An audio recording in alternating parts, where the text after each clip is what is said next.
जय हिंद दोस्तों। तो चलिए देखते हैं इस बार युवाओं को बजट में क्या मिला। सरकार ने युवाओं को कुछ दिया कि नहीं दिया, क्योंकि आपको पता है किसी भी देश को अगर समृद्ध बनाना है, विकसित बनाना है, तो उस देश के युवा को समृद्ध और विकसित बनाना जरूरी है। और हमारा तो सपना है कि 2047 तक, मतलब भारत का सपना है कि 2047 तक भारत को विकसित बनाना है। उससे पहले देश के युवा को विकसित बनाना जरूरी है, क्योंकि भारत देश का जो विकास है, जो सपना है, वह युवाओं के कंधे पर ही है। तो देखते हैं इस बार सरकार ने बजट में युवाओं के लिए क्या किया, युवाओं को नौकरी देने के लिए सरकार ने क्या किया, युवाओं को स्किल करने के लिए सरकार ने क्या किया, जो कि बहुत इंपॉर्टेंट है। मोटा मोटी यह है कि जो सरकार है वह इस बजट में 2 लाख करोड़ रुपया युवाओं के लिए एलोकेट किया है, जिससे युवाओं को नौकरी दिया जा सके, युवाओं को स्किल किया जा सके। और वो 2 लाख जो है, 2 लाख करोड़ रुपया जो है वो सरकार की 5 अलग अलग स्कीम्स हैं, उसमें थोड़ा थोड़ा रुपया दिया जाएगा। और अगले 5 साल तक देश के अंदर 4 करोड़ 10 लाख युवाओं को नौकरी दी जाएगी। अब समझ लीजिए 4 करोड़ 10 लाख नौकरी दी जाएगी। क्यों इतना सरकार ने किया? क्योंकि आपको पता है इस बार सरकार जो है 240 सीटों पर आकर टिक गई, और उसको पता है उसकी गलती जो पिछले 2 टर्म में सरकार ने किया है। युवाओं पे बहुत ज्यादा फोकस सरकार ने नहीं किया, इसी कारण इस बार सरकार 240 सीटों पर आकर टिक गई। और उस गलती से सीख कर इस बार सरकार ने इस बजट में युवाओं को भर भर कर दिया है।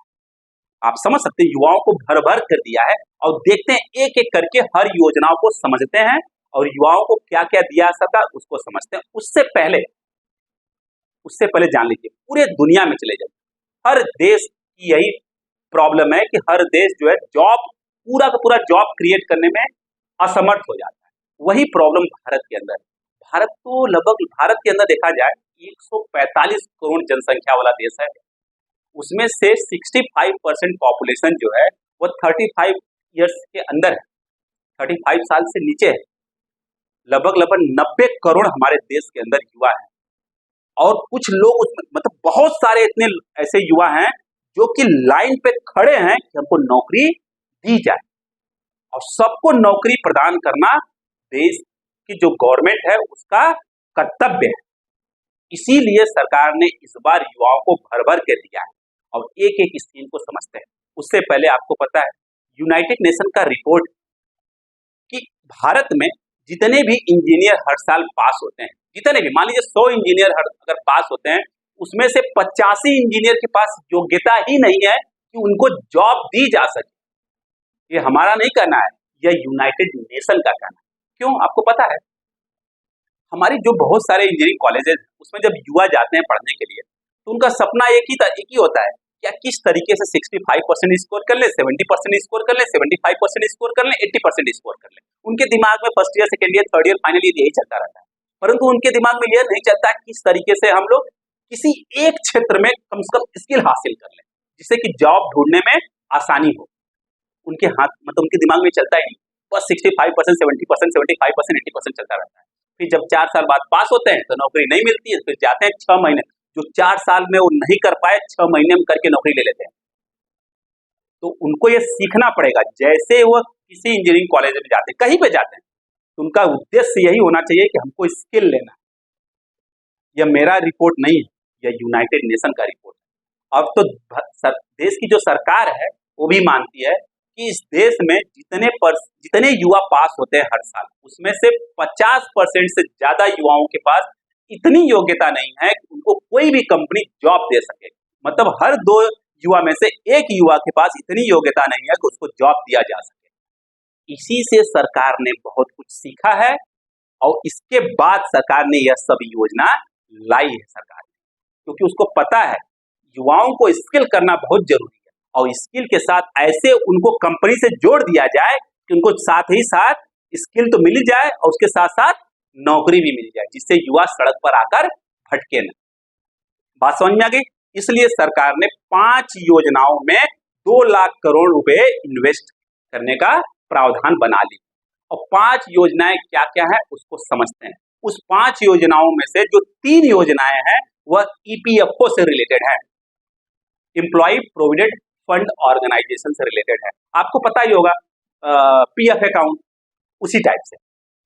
तो हम स्कीम समझने से पहले थोड़ा सा ईपीएफओ के बारे में समझ लेंगे तो हमको तीनों स्कीम समझने में आसानी होगी और किस किस तरीके से नौकरी ली जा सकती है वो आपको समझने में आसानी होगी। इस बार ध्यान दीजिएगा, आप लोगों को लग रहा होगा कि सरकार हर साल कुछ न कुछ स्कीम तो लाती है युवाओं को नौकरी देने के लिए, इस बार भी लाई है। और इस बार सरकार हर बार कुछ न कुछ ऐसी योजना लाती है जिससे युवाओं को स्किल किया जाए, जो मतलब उनको ट्रेन किया जाए। इस बार भी सरकार लाई, कुछ नया क्या है? इस बार ऐसी योजनाएं हैं जिसमें आपको उठाकर कंपनी के अंदर पटक दिया जाए। 1 साल तक सरकार आपको सैलरी भी देगी, मतलब भत्ता देगी, और आपको ट्रेनिंग भी दिया जाएगा, उच्च लेवल का ट्रेनिंग भी दिया जाएगा, क्योंकि 500 बड़ी कंपनियां जो टॉप 500 कंपनीज हैं उसके अंदर आपको ट्रेनिंग दी जाएगी। तो मतलब नेक्स्ट लेवल की ट्रेनिंग आपकी होगी। जैसे आईआईटीज, आईआईएम, एनआईटीज की जो स्टूडेंट्स होते हैं उनकी बड़ी बड़ी कंपनियों के साथ क्या होता है, टाई अप होता है इनका। तो लोग क्या करते हैं, जो एनआईटीज के स्टूडेंट हैं, आईआईटीज के स्टूडेंट हैं, आईआईएम के स्टूडेंट्स हैं या बिग यूनिवर्सिटीज के स्टूडेंट्स हैं, उनको बड़ी बड़ी कंपनियों में भेज दिया जाता है जब तीसरे साल में होते हैं या चौथे साल में होते हैं। तो वहां पे वो क्या करते रहते हैं, पढ़ाई के साथ साथ इंटर्नशिप भी लेते रहते हैं, ट्रेनिंग भी लेते रहते हैं, सीखते रहते हैं। जैसे उनका कंप्लीट हुआ कोर्स, खट दे उनकी नौकरी लग जाती है। ठीक इसी तरीके से अब जो साधारण कॉलेज से पढ़े हुए स्टूडेंट्स होंगे उनकी भी नौकरी लग जाएगी। ऐसी सरकार ने स्कीम लाई। बात समझ में आएगी? तो पहली स्कीम क्या है समझते हैं, उसके बाद हम ईपीएफओ को भी समझेंगे अच्छे से, जो कि बहुत जरूरी है। पहली स्कीम यह है कि कोई भी ऑर्गेनाइजेशन है अगर किसी भी नए एम्प्लॉय को रखती है, उसकी जो पहले मंथ की सैलरी होगी वो सरकार देगी 3 इंस्टॉलमेंट, 3 बार में सरकार उनको जाकर सैलरी देगी। मतलब पहले मंथ की सैलरी के लिए जो कंपनी है उसको सोचने की कोई जरूरत नहीं है, वो सरकार देगी। परंतु एक कंडीशन है, कंपनी को ईपीएफओ में रजिस्टर होना पड़ेगा।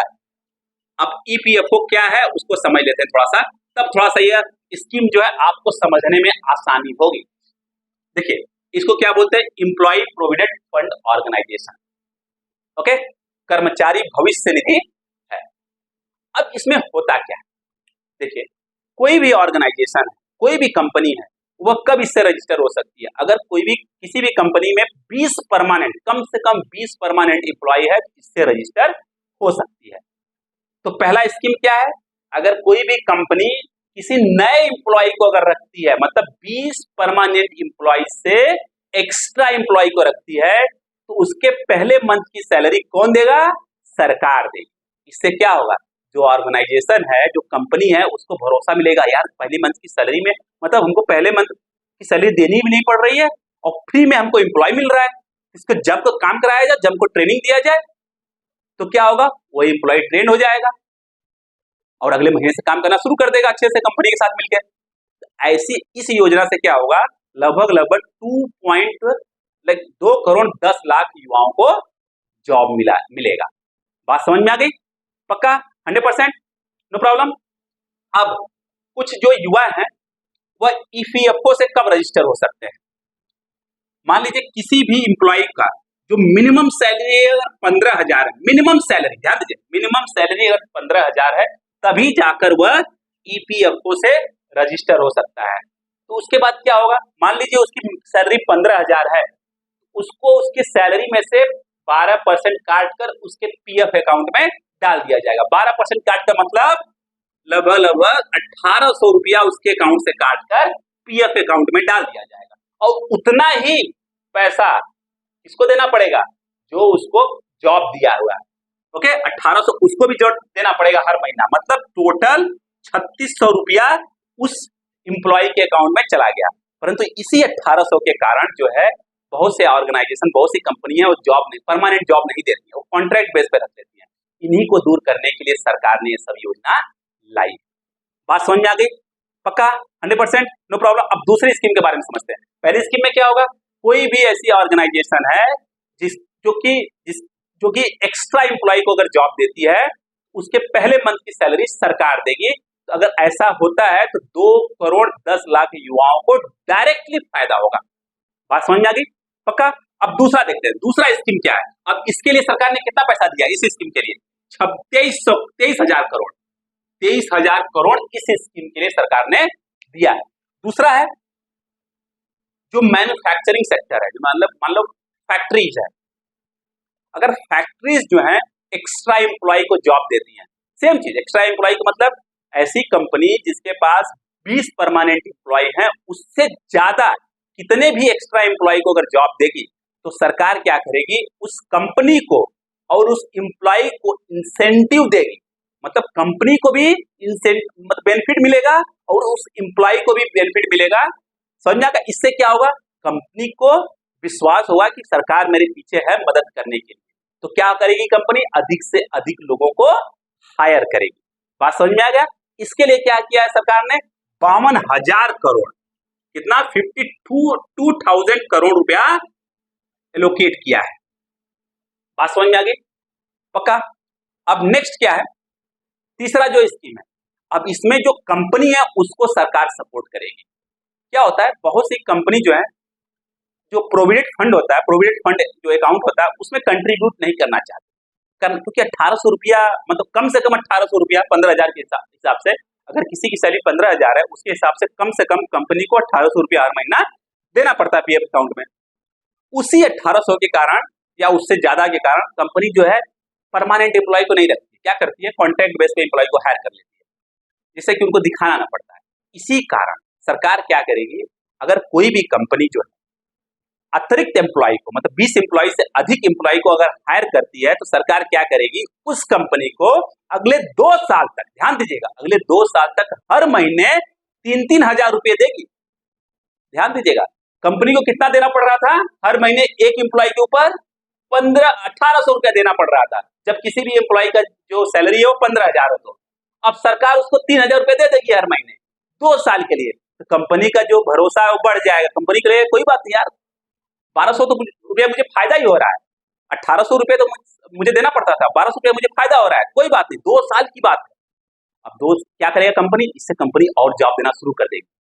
बात समझ में आ रहा है, 2 साल तक जॉब दे देगी और 2 साल में युवा जो है जब ट्रेंड हो जाएगा खतरनाक तरीके से, उसके पास एक्सपर्ट हो जाएगा उस क्षेत्र में, उसके बाद वो कहीं भी जॉब दे सकता है, वहां पर भी परमानेंट हो सकता, मतलब परमानेंट तो हो ही गया, वहां पे कंटिन्यू कर सकता है और कहीं भी वो जॉब सर्च कर सकता है। बात समझ में आ गई। और जो दूसरा वाला थर्ड, उसमें जो गवर्नमेंट है वो 4 साल के लिए इंसेंटिव देगी, जो मैन्युफैक्चरिंग सेक्टर है जिसमें 52,000 करोड़ दिया सरकार ने, 4 साल तक इंसेंटिव देगी। किसी भी कंपनी को अगर 4 साल तक आप इंसेंटिव दे रहे हो तो कंपनी का विश्वास बढ़ेगा कि नहीं बढ़ेगा, वो अधिक से अधिक एम्प्लॉय को हायर करेगी कि नहीं करेगी। बात समझ में आ गई। इससे कितने एम्प्लॉय को फायदा होगा, मतलब कितने यूथ को फायदा होगा, 4 करोड़ 10 लाख यूथ को डायरेक्टली फायदा होगा, मतलब उनको जॉब मिलेगा। बात समझ में आ गई, पक्का। क्योंकि सरकार अपनी जो पहले 2014-2019 वाला जो टर्म था उसके गलतियों से सरकार ने सीखा है और इस बार पूरा युवाओं का भरोसा जीतने का प्रयास किया है सरकार ने। बात समझ में आ गई। अब जो चौथी योजना है वो भी बहुत खतरनाक योजना, उसको भी समझ लेते हैं। चौथी योजना क्या है, फोर्थ जो है, इसमें क्या किया जाएगा, देश के अंदर 1 करोड़ युवाओं को देश के जो 500 सबसे टॉप की कंपनी है उसके अंदर इंटर्नशिप कराया जाए 1 साल के लिए। समझ में आ गया, 1 साल के लिए उसको क्या किया जाएगा, इंटर्नशिप कराया जाएगा। उस 1 साल के दौरान जो सरकार है हर महीना 5,000 रुपये उन सबको देगा। समझिए, क्या आपका जेब का खर्चा भी निकल रहा है, आप ट्रेनिंग भी ले रहे हो, कौन सी कंपनी में, जो देश की 500 जो टॉप की 500 कंपनी उसके अंदर आप ट्रेनिंग ले रहे हो।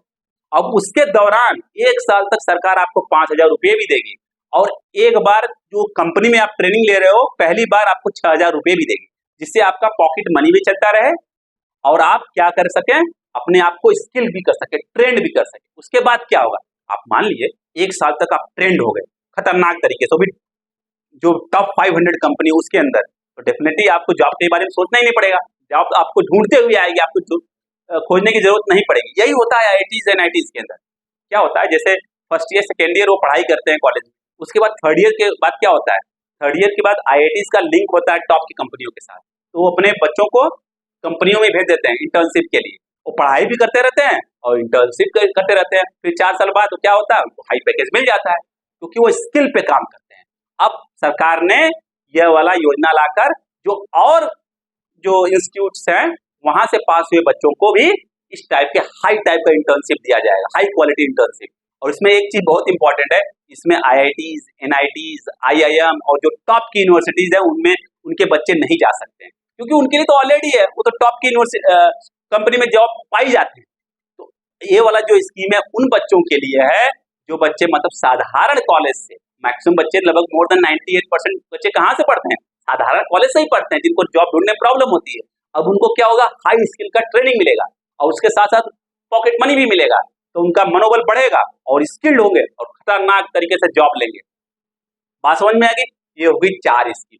5वीं स्कीम यह है कि सेंट्रली स्पॉन्सर्ड स्कीम लॉन्च की जाएगी। सेंट्रली स्पॉन्सर्ड स्कीम लॉन्च की जाएगी। उस स्कीम के तहत 20 लाख युवाओं को स्किल्ड किया जाएगा। किसके थ्रू?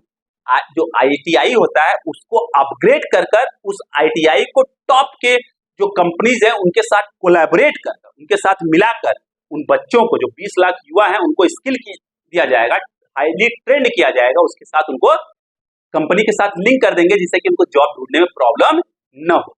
अब ऐसा इकोसिस्टम कंट्री के अंदर डेवलप होगा। अगर इस साल से डेवलप स्टार्ट होना शुरू हो जाएगा तो डेफिनेटली आपको असर दिख जाएगा 5 से 6 साल के अंदर कि हमारे देश का जो युवा है वह बेरोजगार नहीं होगा, क्योंकि इस देश का भार है युवाओं के कंधे पर ही है।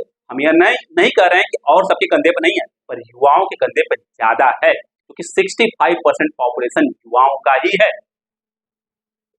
बात समझ में आ गई? पक्का। इसीलिए सरकार ने इस बार भर कर पैसा जो है युवाओं के लिए खर्चा किया है।